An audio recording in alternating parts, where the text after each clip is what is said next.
My teacher accused me of cheating and destroyed my scholarship, but forgot everything was on camera. I was 17 when a single lie shut the door on everything I had worked for. My math teacher, Mrs. Ortega, decided I was guilty before I ever opened my mouth. She didn't just accuse me of cheating, she publicly labeled me a fraud in front of the entire class. I wasn't a prodigy, but I worked hard. I came from a family with no money, and that scholarship was my only way out. I studied late, did homework on weekends, stayed after class asking questions. Mrs. Ortega never liked me. She used to say students like me tried too hard, as if effort itself was suspicious. On the day of the final exam, we were seated far apart. I finished early, checked my answers twice, and turned it in. As I was leaving, she called me back to her desk. I thought maybe she was going to congratulate me.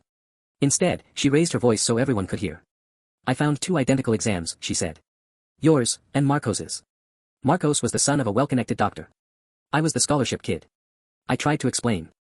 I told her I hadn't cheated, that I'd studied for weeks. She cut me off. Don't play innocent, she said.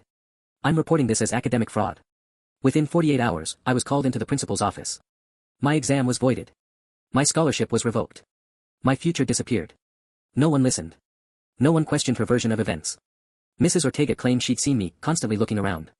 It was a lie, but she said it calmly, confidently, like someone who knew no one would challenge her.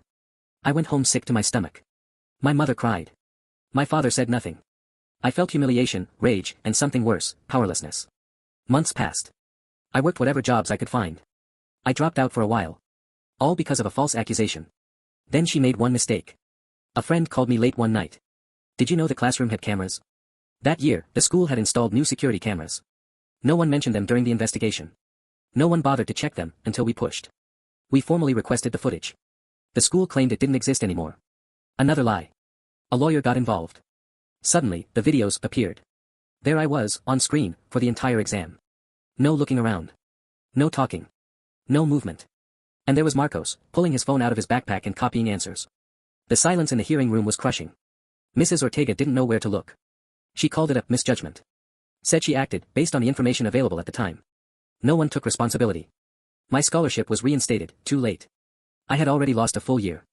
The school issued a generic apology. Mrs. Ortega received an internal warning. Marcos went on with his life like nothing happened. So did I, but not unchanged. Years later, I heard Mrs. Ortega had applied for a job at another school. And that someone, anonymously, sent them the full case file, including the video. I don't know who did it. I only know she never taught again. Because some people play with other people's futures, convinced their word is enough. And sometimes, they forget one critical detail. The truth has a record, and it doesn't disappear.